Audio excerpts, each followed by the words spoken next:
यूं तो अखिलेश यादव ने यह तय कर लिया है कि अब वो विधानसभा में योगी आदित्यनाथ के साथ आमने सामने दो दो हाथ करने वाले हैं। लेकिन क्या वाकई यहां पर बात खत्म हो जाती है या फिर ये तस्वीर आगे बढ़ती है? दरअसल अखिलेश यादव की क्या प्लानिंग है? अखिलेश यादव विधानसभा में जाकर किस तरह से योगी आदित्यनाथ को टक्कर देने वाले हैं? कैसे उन्हें विधानसभा में घेरने वाले हैं? क्या करेंगे अखिलेश यादव? किन बड़े नेताओं का इस्तेमाल किस तरह से किया जाएगा? ये तमाम चुनौतियां इस वक्त अखिलेश यादव के सामने हैं, जो कि अभी तक लोकसभा में नहीं होती थी।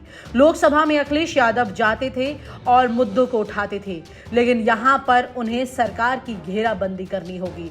यहां पर अखिलेश यादव को योगी सरकार पर सवाल उठाने होंगे, ऐसे मुद्दे उठाने होंगे जिसका असर जमीन पर उनके वोटर तक पहुंच जाए। आपको बता दें कि इस बार अखिलेश यादव ने 2017 के मुकाबले ज्यादा सीटें जीती हैं।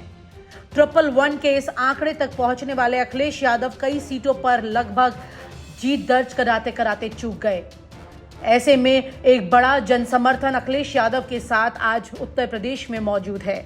उस जनसमर्थन के लिए अखिलेश यादव किस तरह से विधानसभा में जाकर अपने तमाम मुद्दों को सामने रखेंगे, ये एक बड़ा सवाल है। भारतीय जनता पार्टी के पास 255 सीटें हैं।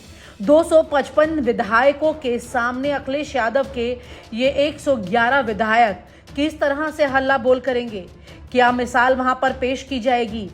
क्या वाकई में अखिलेश यादव के ये 111 विधायक 255 विधायकों के कामकाज पर उंगली उठाते हुए, जनता की बात को सामने रखते हुए एक ऐसी नजीर पेश कर पाएंगे जो कि 2024 और 2027 में जनता को एक बार फिर से इनकी तरफ रुख करने के लिए मजबूर कर सके?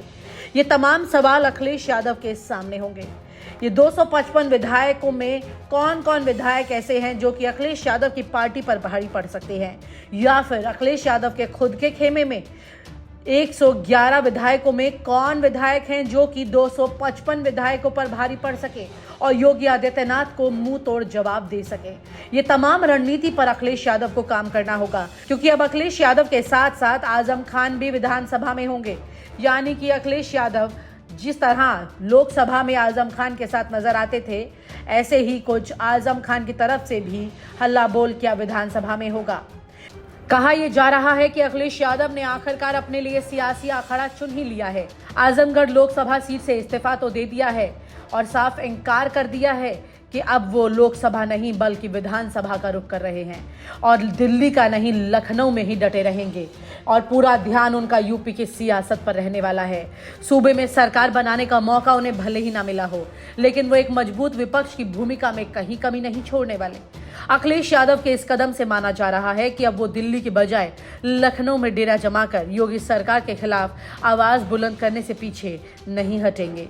अखिलेश के इस दाव को सपा के कार्यकर्ताओं में आत्मविश्वास बढ़ाने के साथ साथ योगी सरकार पर दबाव बनाने की रणनीति के तौर पर भी देखा जा रहा है। योगी सरकार को भी देखना होगा कि अखिलेश यादव अपने 111 विधायकों के साथ प्लस गठबंधन के साथ जब विधानसभा में हल्ला बोल करेंगे तो योगी सरकार कैसे उसका सामना करेगी। अभी इस रणनीति पर अखिलेश यादव काम कर रहे हैं, लेकिन साथ ही योगी सरकार भी इस रणनीति पर बचाव के लिए क्या काम करेगी और किस तरह से सामना करेगी, तमाम चीजों पर अब योगी आदित्यनाथ को भी सोचना होगा। जितनी आसानी से पिछले 5 साल विधानसभा में योगी आदित्यनाथ ने निकाले, उतने आसान अब नहीं दिखते हैं। अखिलेश यादव पहली बार मैनपुरी की करहल विधानसभा सीट से चुनाव लड़कर विधायक बने हैं। यूपी में सपा को बहुमत न मिलने के बाद से ये कयास लगाए जा रहे थे कि अखिलेश यादव विधायक पद से इस्तीफा दे देंगे, लेकिन अखिलेश यादव ने अपने फैसले से सबको चौंका दिया। अखिलेश ने मंगलवार को आजमगढ़ सीट से लोकसभा की सदस्यता से इस्तीफा दे दिया और अब वो करहल के अखाड़े में मौजूद रहेंगे। करहल की जनता में भी अखिलेश को लेकर अच्छा खासा उत्साह है। तमाम वरिष्ठ पत्रकारों के पैनल भी अखिलेश यादव के इस कदम को सराह रहे हैं। अखिलेश यादव अगर उन्हें स्टेट की पॉलिटिक्स करनी है और अगला सीएम बनना है तो उन्हें विधानसभा में रुकना चाहिए। अगले इलेक्शन तक उन्हें हेड ऑन लेना चाहिए उन मुद्दों पे उन्हें सवाल उठाने चाहिए, लड़ना चाहिए, स्ट्रगल करना चाहिए। लोकसभा में जाके हो सकता है कि ज्यादा टीआरपी मिल सकती है या हो सकता है कि अभी दिल्ली में रह के खबरें ज्यादा मिलती हैं, बट तब भी मेरा मानना ये है कि आप अगर करहल से रिजाइन करके और लीडर अपोजिशन की पोस्ट छोड़ के, क्योंकि लीडर अपोजिशन एक प्रोमिनेंट पोस्ट है, आपको वहां अगर आप सीएम नहीं बने तो आपको अपोजिशन में बैठ के 5 साल स्ट्रगल करना चाहिए, लड़ना चाहिए और लोगों को बताना चाहिए कि जिन मुद्दों पे हमने आपको वोट दिया या आपने हमें वोट दिया है, उन मुद्दों पे हम गंभीर हैं और गंभीर रूप से 5 साल तक लड़ेंगे। लेकिन यहाँ मुद्दा ये है कि विपक्ष के ज्यादातर नेता, मतलब मैं नाम नहीं ले रहा किसी का, तो वो एक तो आमने सामने के कन्फ्लिक्ट से शायद डरते हैं, या जो भी उनके सवाल जमीन पे उतरते हुए डर लगता है।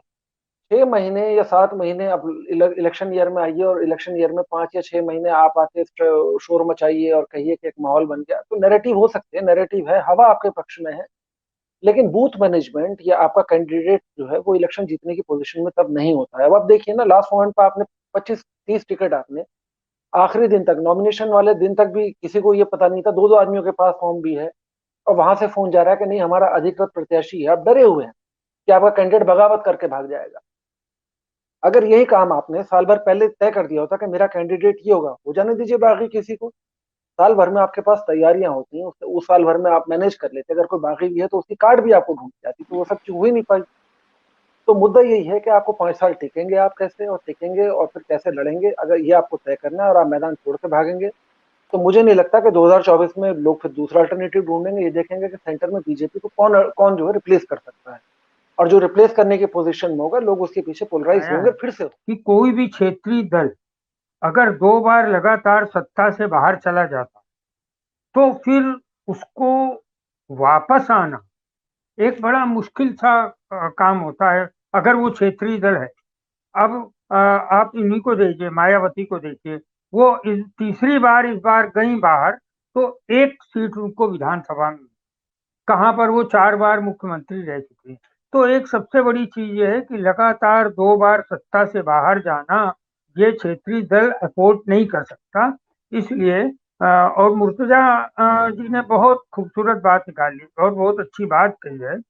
वो ये कही कि करहल की सीट छोड़ना इनका आत्मघाती काम होगा। अगर ये केंद्रीय राजनीति में आप जाकर क्या करने वाले हो?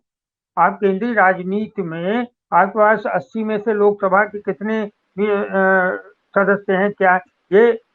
एक तो सबसे बड़ी विनीता जी जो मेरा डर है वो ये है, अगर इन्होंने करहल की सीट छोड़ दी और लोकसभा में ही रहे, तो मैं दावे के साथ सोचता हूं, मैं सुनिश्चित हूं, दावा तो नहीं करना चाहिए, कि 2024 तक समाजवादी पार्टी 2 भागों में न बट जाए। ये दुर्भाग्यशाली बात होगी, क्योंकि अगर शिवपाल को इन्होंने, क्योंकि फिर शिवपाल ही विकल्प बनते हैं, कि शिवपाल को अगर इन्होंने विरोधी पक्ष का नेता बनाया, मंत्री पद उन्हें मिलेगा, और ऑलरेडी एक बार का काटा, एक बार समाजवादी पार्टी को एक बार डिवाइड कर चुके हैं शिवपाल, वो उनको अनुभव है। उस समय अमर सिंह उनके साथ थे, उस समय अमित शाह के माध्यम से तमाम चीजें उनके साथ में थी, तो वो विभाजित कर ले गए।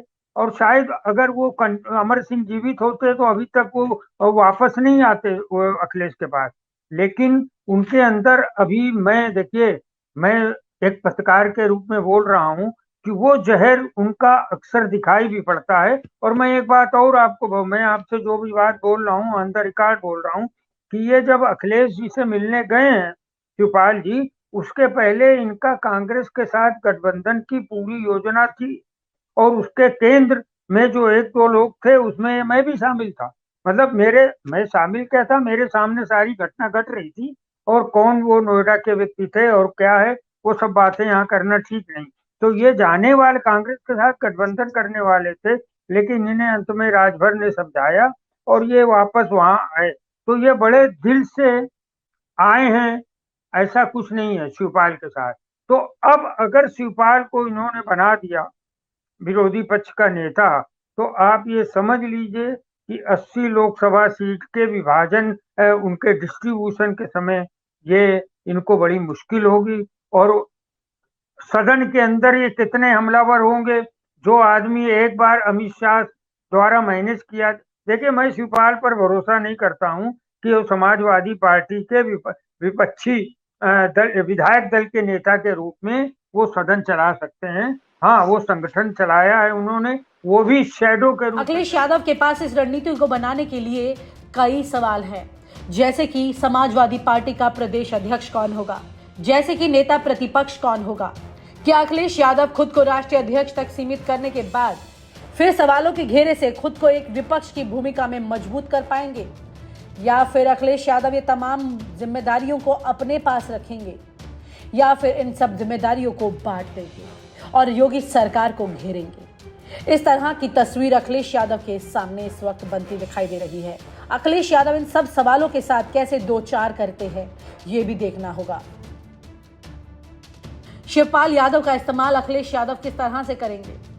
शिवपाल यादव को अगर बीजेपी अपनी तरफ करने की कोशिश भी करे तो क्या वाकई में अखिलेश यादव उस राजनीतिक दांवपेच को भी अच्छे से खेल पाएंगे?